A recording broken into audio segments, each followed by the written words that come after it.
So this is our, so I'm just going to 1, 2, so 46.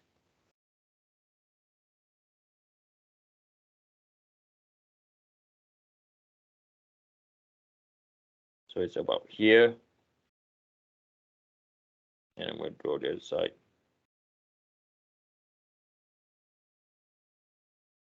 You need to stretch it a bit more.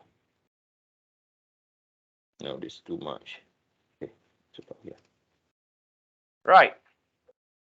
So you realize that now we can also calculate our stress Y, right? We can calculate our stress Y. We know where point Y is. We can calculate our stress Y. So we know that this angle over here, right? So this angle over here, if this is beta, this is our 2 beta, right? So this is also our 2 beta. Okay, so we can also calculate our point, or you can use the distance. Let's use the distance, a quicker way, rather than calculating angle. So we know that this distance over here, right, is equal to what? So we know it's 46. So I'm going to call this distance omega. Okay, so omega is equal to minus 70 minus 70 minus 46.42, or minus, okay, because it's going to the left hand side, minus 46.429. So this distance is 76.429, 23.571. So the absolute value, okay, is equal to 23.571. Right. So to stress Y, the distance is the same, right? So stress Y2 is also equal to minus 46.429 plus by 23.571.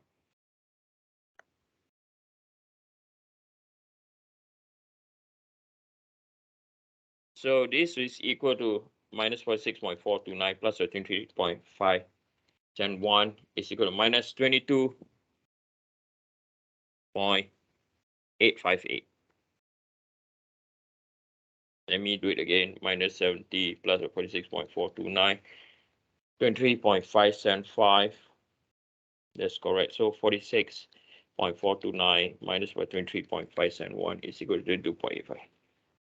So we realize that this answer, everything is also bounded by the what? By the rate boundary. Okay, so if you look at the rate boundary, it's inside the rate boundary, right? And what is very interesting about this circle, this one circle, again, is also a 3D Mohr circle. What do I mean by that? Okay, so we know that this circle over here, it belongs to your XY plane. It also belongs to the YZ plane. And it also belongs to the XZ plane. You can see that now. The problem with this, the answer is not valid.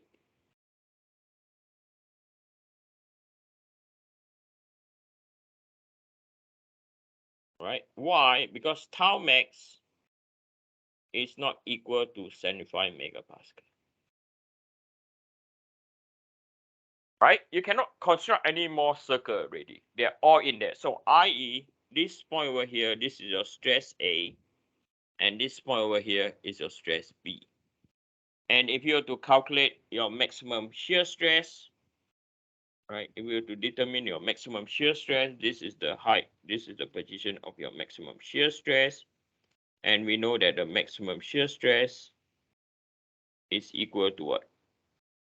Is equal to 46.429 megapascal. Okay, you cannot construct any more circle from this. So again, this answer over here is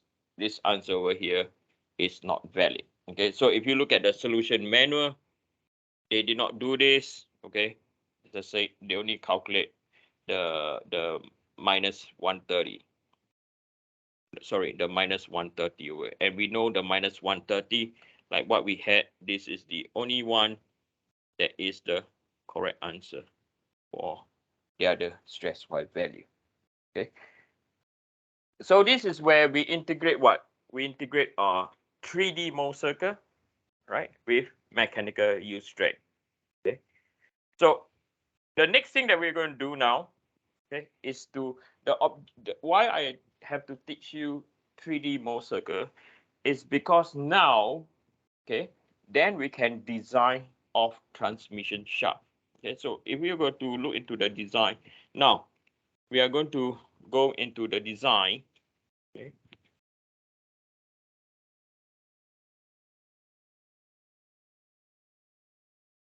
of transmission shaft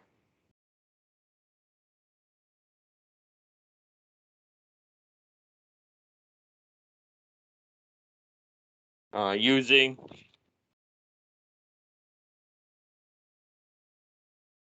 '3D Mohr circle.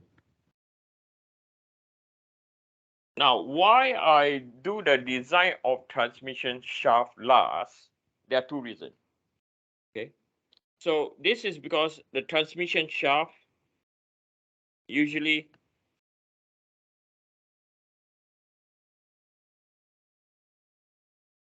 transmission shaft are under what? Compound loading. Okay. Okay. So I put this last because now you are familiar with compound loading. Okay. So in terms of transmission shaft, okay, the normal stresses, okay, normal stresses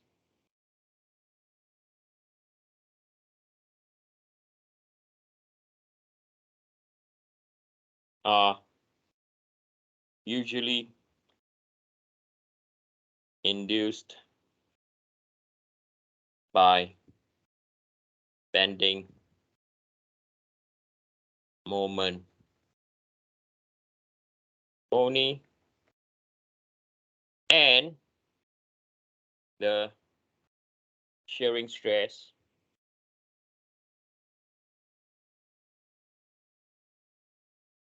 okay, shearing stresses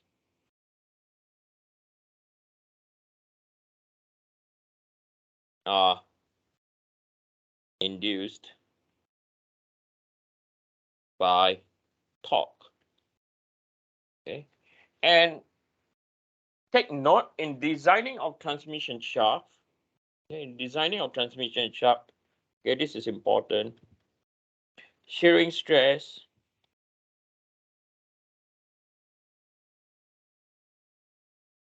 induced by shear force are or shear forces are small and therefore are ignored. Okay. So they are ignored. Okay, the shear stress induced by the what? Shear force are ignored. Okay, so if I were to sketch a transmission shaft, so this is our X, this is our Y, and this is the Z. So from what I mentioned, the loading of the transmission shaft usually, okay, some cases is not, but most of the cases they are. Okay, so I'm going to sketch our axis. Okay, so most of the time it's usually under a torque. Oh, wrong color. Under a torque about the x-axis, and then we can have forces in px, oh sorry, pz, and we can have forces on py. So if we were to draw an element, okay, we're going to construct an element here, right? We will pick an element. If I were to blow up an element,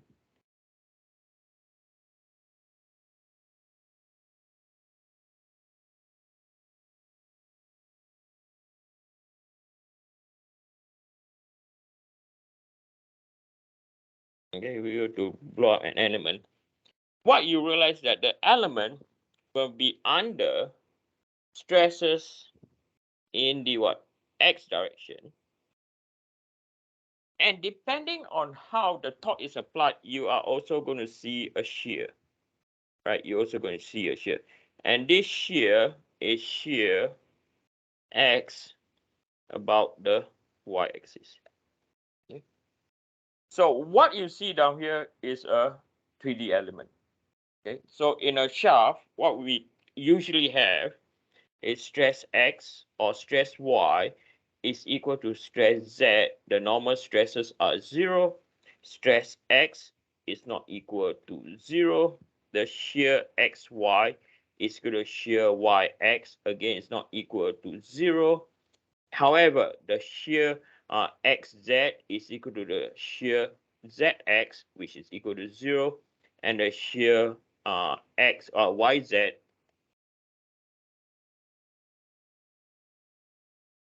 is equal to shear ZY, they are equal to 0. Okay, so what I'm going to do now, I'm going to stop here. Okay, we're going to continue with a compound on Thursday. I'm going to do a compound analysis on a transmission shaft. Okay, other than that, thank you for your time. I'm going to stop lecturing here now. Thank you.